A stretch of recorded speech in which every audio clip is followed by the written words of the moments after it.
the grand halls of Joseon, every throne casts a shadow. In courtyards perfumed with incense and lacquered wood, smiles were currency, favors exchanged like whispered secrets, alliances built and betrayed in silence. Born into royalty, destined for privilege, but for one woman, Princess Hwawan, privilege became a volatile flame, a life of love and loss, of influence and scandal, of ambition that drew admiration and fear. This is the story of Hwawan, daughter of King Yeongjo, sister to Crown Prince Sado, aunt to Jeongjo. Her tale is one of power's seduction and its peril. We begin in the shadows of ancestry and birth. Princess Hwawan was born in 1738, the ninth daughter of King Yeongjo, by Royal Noble Consort Yeong of the Jeongwi clan. She was one among many children, but the only surviving daughter after infancy took its toll. Her older sister, Princess Hwawan, beloved by her father, died in 1748. When that death came, something shifted in court. The soft affections that once fell upon Hwawan turned toward Hwawan. Suddenly, the youngest princess became the focal point of Yeongjo's favor. Though her mother was a noble consort, not queen, Hwawan's position was complex. In Joseon's court, birth mattered. Whether the mother was queen or concubine, the legitimacy, the rank, every nuance affected influence, respect, and envy. It was a world balanced on protocol. Even as a child, Hwawan showed intelligence and ambition. She moved through the palace with awareness, watching, learning, remembering. Her father's gaze upon her was more than affection. It was interest. In 1749, at a young age, Hwawan was married to Jeong Chidal of the Yeonil clan. Her husband was granted the title Lord Il-sung by King Yeongjo in honor of his clan. For a time, her life followed a familiar arc for royal women: marriage, status, ritual. She had a daughter in 1756, but tragedy struck. The infant died the following year in 1757. That same year, her husband passed away. Hwawan was now widowed, bereft, yet only now in early adulthood. No children survived from her marriage, so she adopted a boy for the Jeong clan, a distant relative, Jeong In-dae, later known as Jeong Hyuk-won. These losses of child, of husband, might have softened her. Instead, they propelled her. She stayed near the palace. She became more visible, more influential. Especially after the death of Princess Hwawan, Yeongjo sought Hwawan's presence around him more frequently. Hwawan's intelligence and her adoptive son's early promise became tools she wielded. Jeong Hyuk-won grew up with opportunities: study at the Confucian Academy, favor at court. Through him, she asserted herself into court politics, not always visible, but often present. But privilege breeds tension. Her half-brother, Crown Prince Sado, lived a troubled life, powerful, tormented, volatile. Hwawan's relationship with him was fraught and complex. Sometimes she served as mediator, other times as enabler. In 1760, when Sado begged, threatened, to move away from the palace, unable to endure the presence of Yeongjo, it was Hwawan who interceded. She successfully had her father permit both the crown prince's relocation and also secured for him a granted trip to Anyang Hot Springs in exceptional favor. These acts made her indispensable to Yeongjo. She was trusted. Her adoptive son's proximity to the future Crown Prince Jeongjo only strengthened her influence. King Yeongjo, in his later years, entrusted Hwawan with the kind of unofficial guardianship over the young prince. Yet jealousy grew in corners.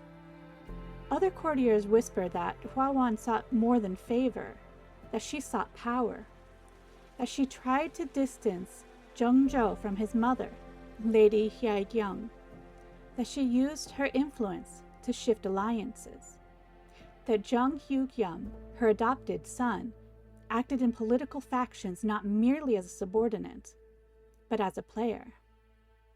After Crown Prince Sado's fall in 1762 and the death of Royal Noble Consort Yeong, Hwawan's mother, in 1764, there was a void.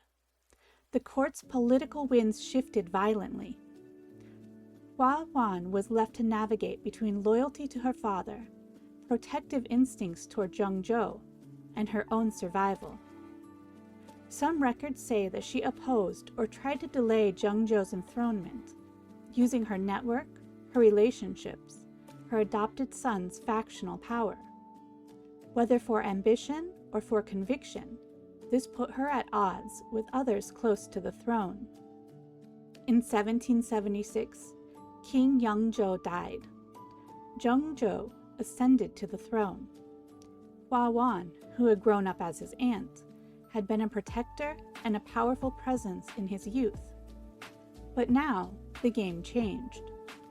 The new king was his own man, supported by Lady Hwawan, by reformist ministers, by a faction wary of the old power structures. Officials pressed Jeongjo.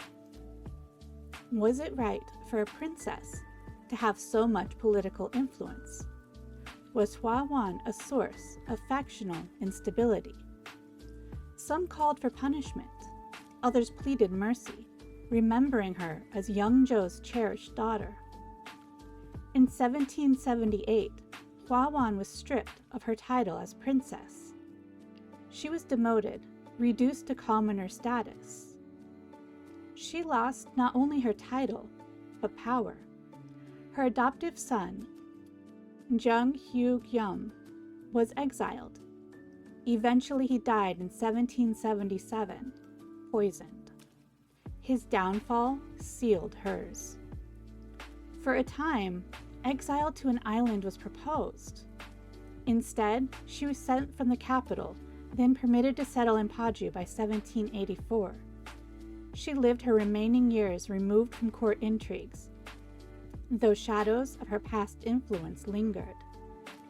She died in 1808 during the reign of King Jeongjo.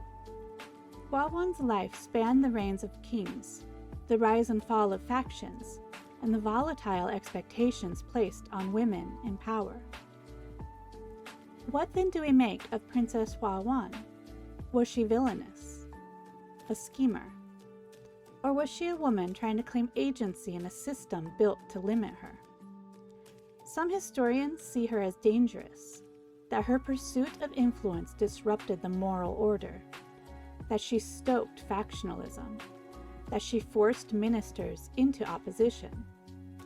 Others argue she was misunderstood, that as the daughter of Yeongjo, widowed early, motherless mother of no biological heir, she was navigating a world where having no power was worse than having corrupted power.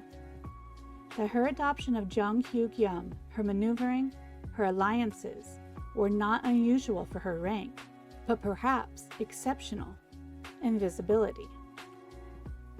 Her life demonstrates the razor's edge for women in Joseon, the same qualities, intelligence, boldness, that elevated them could also lead to exile. The same alliances that safeguarded them under one king became dangerous under the next. Hwawan remains controversial. In popular culture, she appears in dramas, memoirs, and historical debate, portrayed alternately as an antagonist, a cautionary figure, a tragic aunt undone by her own ambition. Her story raises questions. In a patriarchal court, what is legitimacy? Is birth enough? Is loyalty enough? Does grief over privilege lost justify acts against kin? Her influence lasted beyond her life in how court women were perceived, and how factionalism shaped Jeongjo's reign, in how history recalls power lusters as warnings. Princess Hwawan lived a life where privilege, loss, and power collided. Born into the glitter of the palace, yet always on shifting ground. A child of affection, a young widow, a player behind thrones. Her story is cautionary, scandalous in the eyes of some, misunderstood in the eyes of others, but always compelling.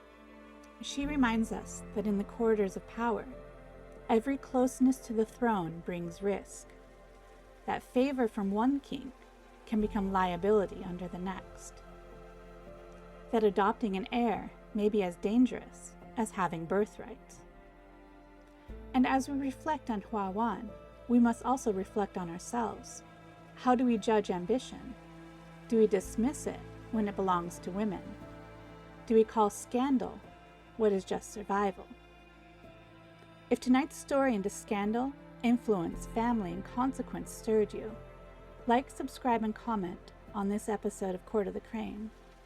Tell us, how do you see Princess Hwawan? As villainous, victim, or something in between? Your support helps bring more of Joseon's hidden stories to life, those buried under protocol, silenced by tradition, and remembered only in whispers. Because here, in Court of the Crane, we don't just tell history, we listen to the echoes that time almost forgot.